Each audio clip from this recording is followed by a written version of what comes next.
Hi viewers, ഇന്ന് നമ്മൾ ഉണ്ടാക്കാൻ പോകുന്നത് തേങ്ങാപ്പാലും ചേർത്ത് നല്ല എളുപ്പത്തിൽ ഉണ്ടാക്കുന്ന മുട്ട റോസ്റ്റാണ്.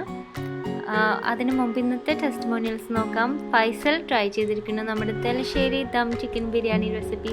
ഫൈസലിന് ഈ ബിരിയാണി ഉണ്ടാക്കുന്ന എക്സ്പീരിയൻസും ഇഷ്ടപ്പെട്ടു എന്ന് പറഞ്ഞതിൽ ഒരുപാട് സന്തോഷം. തീർച്ചയായിട്ടും നമ്മൾ സന്തോഷത്തോടുകൂടിയാലും നല്ല മനസ്സ് വെച്ചിട്ട് വല്ലതും ചെയ്താൽ അത് നന്നാവും. കുക്കിങ്ങിലും അത് പ്രത്യേകിച്ചും ഉള്ളതാണ്. നമ്മൾ മനസ്സ് വെച്ച് സന്തോഷത്തിൽ കുക്ക് ചെയ്താൽ അതിൻ്റെ റിസൾട്ട്സ് ആ ടേസ്റ്റിൽ കാണും.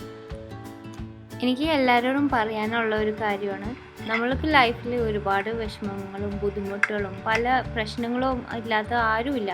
എന്നാലും ചെറിയ ചെറിയ കാര്യങ്ങൾ സന്തോഷം കണ്ടെത്താൻ നോക്കാം. അതുകൊണ്ട് എപ്പോഴും നമുക്ക് മനസ്സിന് സമാധാനം കിട്ടും. ഓക്കെ ലെക്ചർ അടിക്കണില്ല. അപ്പോൾ നമുക്ക് റെസിപ്പി തുടങ്ങാം.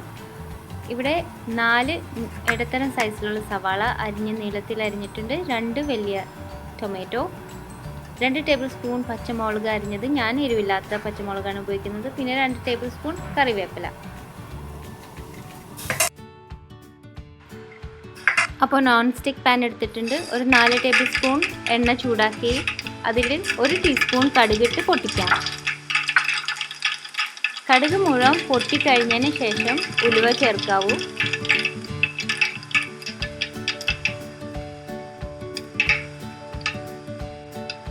കാൽ ടീസ്പൂൺ ഉലുവയാണ് ചേർക്കുന്നത്. അതും ചേർത്ത് അതൊന്ന് ചെറുതായിട്ട് ഒന്ന് സിസിൽ ചെയ്യണ കാണും നമ്മൾ. അതിനുശേഷം നമുക്ക് സവാള ആഡ് ചെയ്യാം. സവാളയും കറിവേപ്പിലയും ഇട്ടിട്ട് ഒന്ന് നന്നായിട്ട് വഴറ്റി തുടങ്ങണം.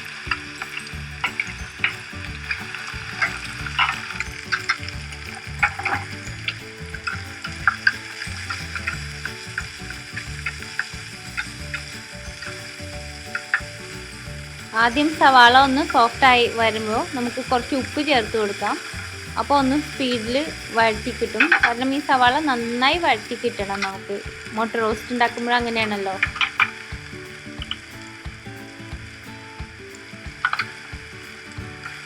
ഒരു മീഡിയം തീയിൽ വെച്ചിട്ടാണ്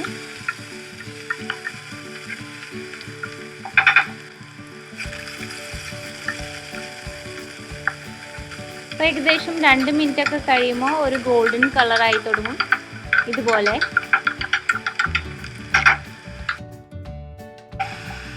അപ്പോൾ നമുക്ക് ഇഞ്ചിയും വെളുത്തുള്ളിയും അരച്ച പേസ്റ്റ് ചേർക്കാം.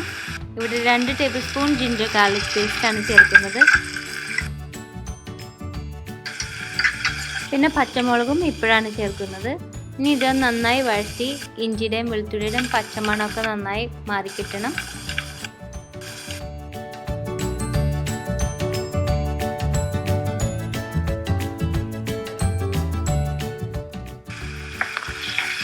അങ്ങനെ ഇപ്പോൾ നമ്മളൊരു 5-6 മിനിറ്റായി സവാള വഴറ്റി നന്നായി കളറൊക്കെ മാറി ഈ ഒരു പരുവത്തിലാവണം.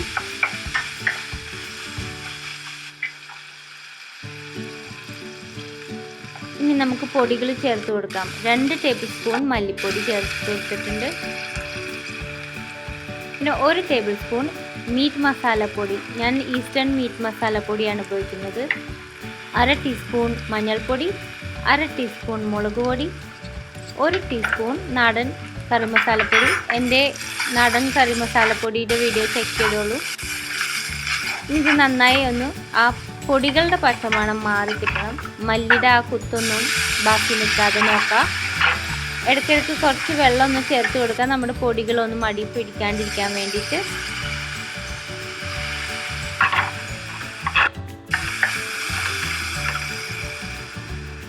അങ്ങനെ മല്ലിപ്പൊടിയുടെ ഒക്കെ ആ പച്ചമണം മാറിയതിന് ശേഷം നമുക്ക് ടൊമാറ്റോസ് ആഡ് ചെയ്ത് കൊടുക്കാം.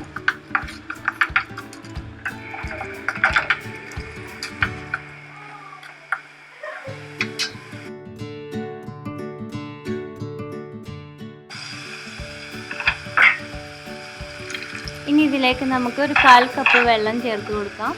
എന്നിട്ട് ഇത് മൂടി വെച്ചിട്ട് ആ ടൊമാറ്റോസ് ഒന്ന് സോഫ്റ്റ് ആവണ വരെയും കുക്ക് ചെയ്തെടുക്കാൻ പോവുകയാണ്. ഇപ്പോൾ ടൊമാറ്റോസൊക്കെ നന്നായി സോഫ്റ്റ് ആയിട്ടുണ്ട്. ഇനി ഇതൊന്ന് ഉടച്ചു കൊടുക്കുക. നല്ലൊരു പേസ്റ്റ് ആക്കി എടുക്കണം നമുക്ക്.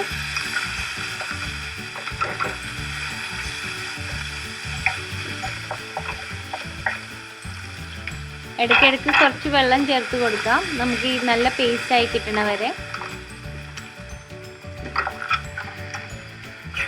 ഈ ഒരു പരുവത്തിലായി കിട്ടണം നമുക്ക് നമ്മുടെ മസാല കൂട്ടി ശരിയാവണമെങ്കിൽ.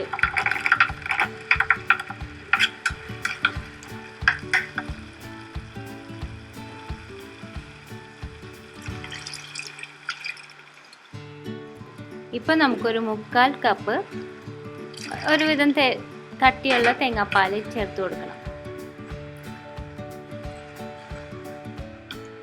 ഇത് തേങ്ങാപ്പാൽ ഒഴിച്ച മുട്ട റോസ്റ്റ് ആയതുകൊണ്ട് കൂടുതൽ തേങ്ങാപ്പാൽ ഒഴിക്കണില്ല, നമുക്ക് അത്യാവശ്യം കുറച്ച് ചാറ് ബാക്കി നിന്നാൽ മതി.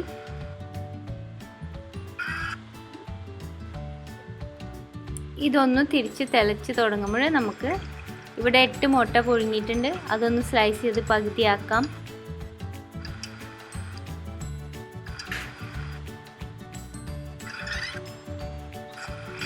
മുട്ട ചേർക്കുന്നതിന് മുമ്പ് ഉപ്പ് ഇടാൻ മറക്കണ്ട. അപ്പോൾ ഈ കറി ഒന്ന് കട്ടിയായി തുടങ്ങുമ്പോൾ നമുക്കിനി മുട്ട ചേർത്ത് കൊടുക്കാം.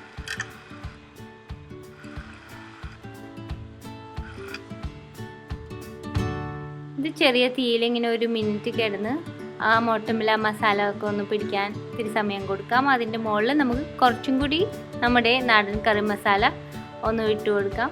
എന്നിട്ട് ഏറ്റവും അവസാനം കുറച്ച് പച്ചമല്ലിയില ഗാർണിഷ് ചെയ്യാനിടാം. അപ്പോൾ എളുപ്പത്തിൽ നമ്മുടെ തേങ്ങാപ്പാലിട്ട മുട്ട റോസ്റ്റ് റെഡി ആയിട്ടുണ്ട്. ഇത് ചപ്പാത്തിനായിട്ടും പൊറോട്ടനായിട്ടും ഒക്കെ നല്ല മാച്ചാണ്. എല്ലാവരും ട്രൈ ചെയ്ത് നോക്കണം. ട്രൈ ചെയ്തിട്ട് കമൻറ്റ് ചെയ്യണം. അപ്പോൾ അടുത്ത പ്രാവശ്യം ഒരു നല്ല റെസിപ്പി ആയിട്ട് വരുന്നത് വരെ thanks for watching and bye from Shana.